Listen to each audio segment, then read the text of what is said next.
Dulu ada yang tanya, Bunda, manfaatnya kayu secang itu apa? Kalau nggak salah yang tanya ini Ibu Nuraya ya. Jadi kayu secang ini manfaatnya banyak, mencegah pertumbuhan sel kanker, mengontrol gula darah. Ya kalau saya ganti-ganti ya setiap harinya itu, kadang-kadang ya jintan hitam sama lada hitam, kadang-kadang hanya jahe saja yang diparut, kadang kayu manis sama kayu secang, tapi hari ini hanya kayu secang saja dikasih air panas. Ini ditunggu kira-kira 10 menit baru diminum. Setelah itu dikasih air panas lagi. Pokoknya biasanya dipakai sampai 3 kali. Kalau sudah lebih dari 3 kali sudah kurang ya, kurang merah.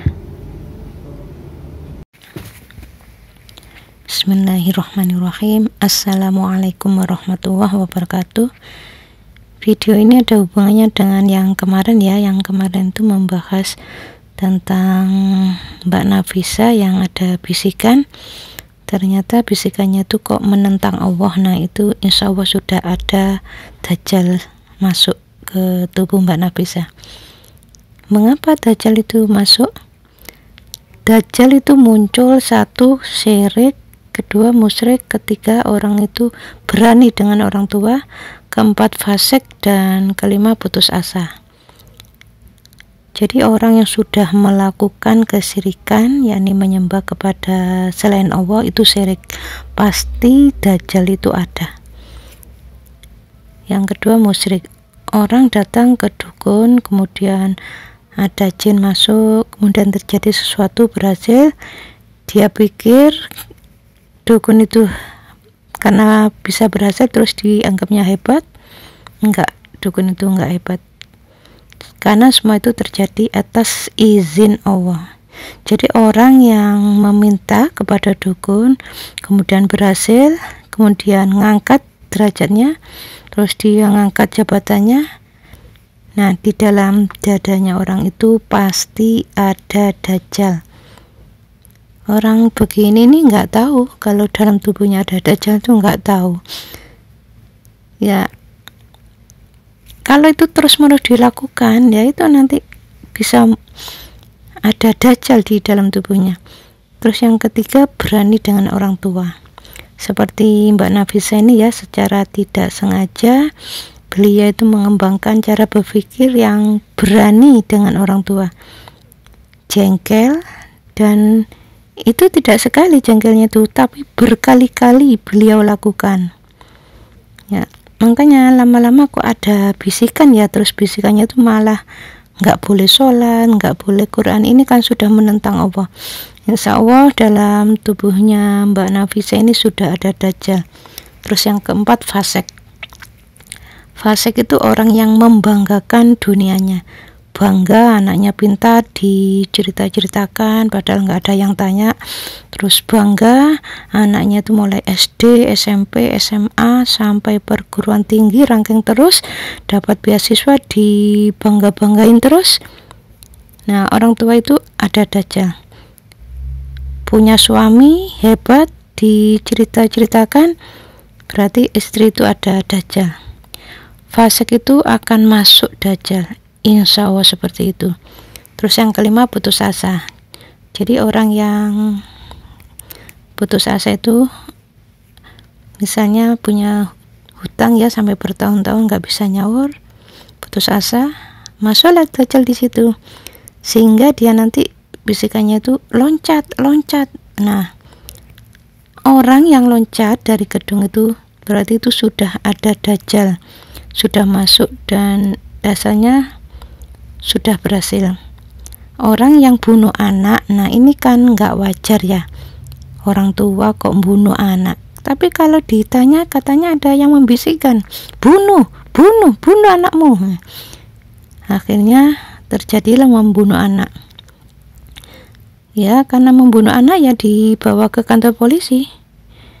Pokoknya nggak bisa ngapa-ngapain polisi itu secara fisik ya, dia anggap dia bunuh anak ya gitu aja. Padahal dia membunuh anaknya itu karena ada yang membisikkan, terus tangannya ini dikuasai, ya nggak bisa dikendalikan karena sudah dikuasai. Jadi itu awal mulanya ya memang dari putus asa, jin itu masuk, terus selama-lama Dajjal juga masuk. Jadi Dajjal itu menunggangi jin, jadi jin itu ditunggangi Dajjal.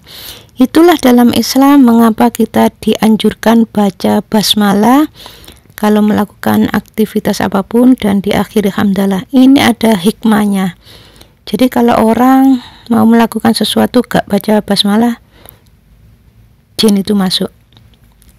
Gak baca hamdalah, setelah selesai jin itu masuk. Jadi kalau itu terus menerus dilakukan, makanya suatu saat ya akan muncul bisikan, ya seperti itu.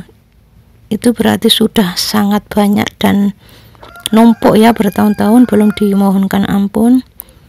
Apalagi kalau orang itu ditambah lagi punya ilmu, ya yang dimaksud ilmu di sini ilmu musyrik.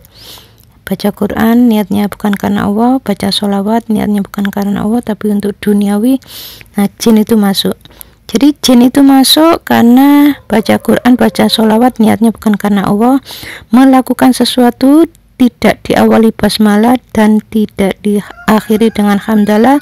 Terus yang ketiga, orang itu melakukan akhlak yang kurang baik di mata Allah, ya seperti pemarah, sombong, merasa hebat, terus bersedih, ya bersedih lebih dari 1 minggu, jin itu masuk. Jadi kalau sampai orang itu merasa sendiri, nggak punya siapa-siapa, nah kalau itu dilakukan terus menerus sampai lebih dari 1 minggu, insya Allah jin itu masuk. Jadi bersedih yang berlebihan itu ya nggak boleh. Ya pokoknya kita ini biasa-biasa saja. Sedih boleh, kalau hanya sehari 2 hari insya Allah nggak apa-apa. Kalau lebih dari 1 minggu insya Allah jin itu masuk. Jadi Dajjal itu muncul karena syirik, musyrik, berani dengan orang tua, fasik dan putus asa. Jadi mulai sekarang kalau sudah tahu, janganlah membanggakan anak, membanggakan dunianya yang berupa harta atau apapun. Kalau itu terus menerus dilakukan, Dajjal itu nanti bisa masuk, insya Allah seperti itu. Ini ada pertanyaan dari Mas Riko. Sudah seminggu ini sulit tidur, padahal tidak minum kopi, nggak terlalu capek. Kadang sekilas ada yang lewat, tapi ketika dihampiri ternyata nggak ada siapa-siapa. Kalau mengenai sulit tidur ya itu insya Allah ya karena banyak pikiran ya. Kalau sebelum tidur itu sudah plong, nggak mikir apa-apa, itu biasanya gampang tidurnya itu gampang. Tapi kalau tidurnya sulit itu biasanya sebelum tidur itu sudah banyak pikiran, itu biasanya seperti itu. Kalau masalah yang di punggung bawah itu ya biasanya ada persoalan yang selalu disimpan, yaitu amarah. Ya tinggal nanti punggung bawahnya itu berapa tahun sakitnya. Jadi punggung bawah itu urusannya biasanya dengan keluarga, kalau di atas 45 biasanya dengan pasangan, kalau di bawah 45 tahun biasanya dengan orang tua atau mertua. Jadi punggung bawah dekat tulang ekor itu ya lama-lama ya bisa saja nanti bantalan tulangnya itu bengkak sehingga menekan saraf, sehingga bisa dikatakan dokter itu terjepitnya saraf istilahnya. Jadi tergantung nanti ya, persentase marah itu tergantung amarahnya tinggi apa enggak.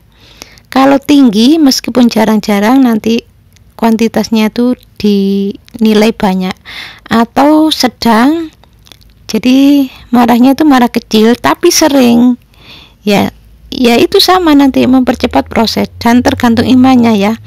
Nah, sakitnya itu bisa cepat atau lambat tergantung iman seseorang. Jadi seseorang itu kalau imannya bagus di atas rata-rata, dia akan gampang sakit. Biasanya itu seperti itu. Insya Allah seperti itu. Beda dengan orang yang imannya kurang bagus. Karena itu berhubungan dengan amal ibadah dia, berhubungan dengan dosa dia. Kenapa sakit itu dimunculkan oleh Allah Ta'ala? Ya karena dia memang belum tobat tentang masalah itu. Jadi kalau melakukan kesalahan itu langsung dimunculkan oleh Allah Ta'ala sakitnya, kalau imannya bagus. Tapi kalau imannya kurang bagus ya biasanya ya ditunda terus sampai biasanya di akhir hayat itu sakit ya sekalian dengan matinya, ya ada yang seperti itu. Jadi semakin sering sakit insya Allah itu imannya bagus. Jadi kalau sakit itu muncul akibat dosa yang belum dimohonkan ampun, kalau sudah dimohonkan ampun ya tidak akan dimunculkan. Jadi ini tolong diingat ya.